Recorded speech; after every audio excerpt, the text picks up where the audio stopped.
श्रीरामपूर तालुक्यातील बेलापूर खुर्दसह परिसरात मुलींचे घटत्या प्रमाणावर उपाययोजना म्हणून अप्पर पोलीस अधीक्षक सोमनाथ वागचौरे, प्रांताधिकारी किरण सावंत, उपविभागीय पोलीस अधिकारी जयदत्त भवर, गटविकास अधिकारी, पोलीस निरीक्षक व स्थानिक पुरुष, महिला, शालेय विद्यार्थी, पत्रकार यांच्या प्रमुख उपस्थितीत महत्त्वाची बैठक ग्रामपंचायत कार्यालयाच्या प्रांगणात पार पडली।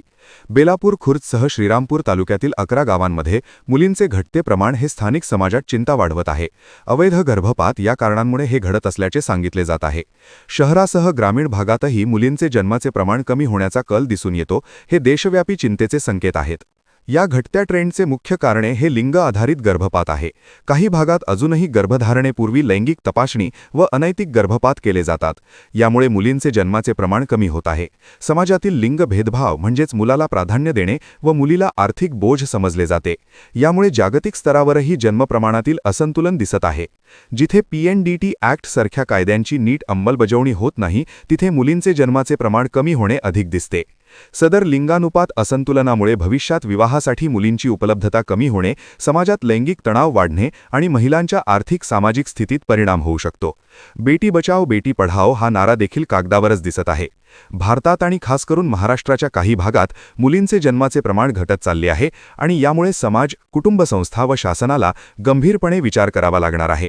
हे फक्त सांख्यिकी संकेत नाहीत, तर भविष्यातील सामाजिक परिणामांना जन्म देणारी गोष्ट आहे। याचाच एक भाग म्हणून पंचायत समिती, आरोग्य विभाग व ग्रामपंचायत बेलापूर खुर्द यांनी उपाययोजना म्हणून बोलावलेल्या बैठकीला पंचक्रोशीतील नागरिकांनी भरभरून प्रतिसाद दिला व भविष्यात मुलींचे जन्माचे प्रमाण तालुक्यात वाढण्यासाठी सर्व कटिबद्ध राहून सहकार्य करतील अशी ग्वाही दिली। प्रांताधिकारी किरण सावंत व अप्पर पोलीस अधीक्षक सोमनाथ वागचौरे यांनी याविषयी अधिक सांगितले। कोणतीही गोष्ट शिकतो त्याच्यामध्ये काहीतरी कारण असतं। केवळ येणाऱ्या पेपरमध्ये लिहिणारे दोन प्रश्न किंवा गाड्याला जागा बारा जोड्याला याच्यासाठी ते नसतात कधी।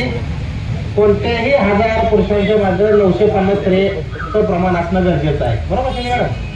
आपल्याकडे ते प्रमाण मॅडमने किती सांगितलेलं आहे?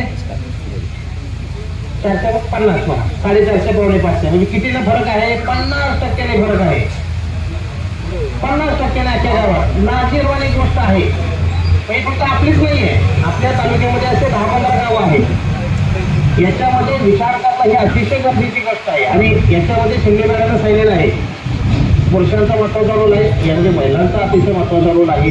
बरोबर आहे। आज आपण बेलापूर खुर्द या गावामध्ये सर्व प्रशासकीय अधिकारी, मग त्यामध्ये महसूल प्रशासन असेल, पंचायत समितीचे अधिकारी आहेत, CDPO या सर्वांना सोबत घेऊन एक बैठक आयोजित केलेली होती।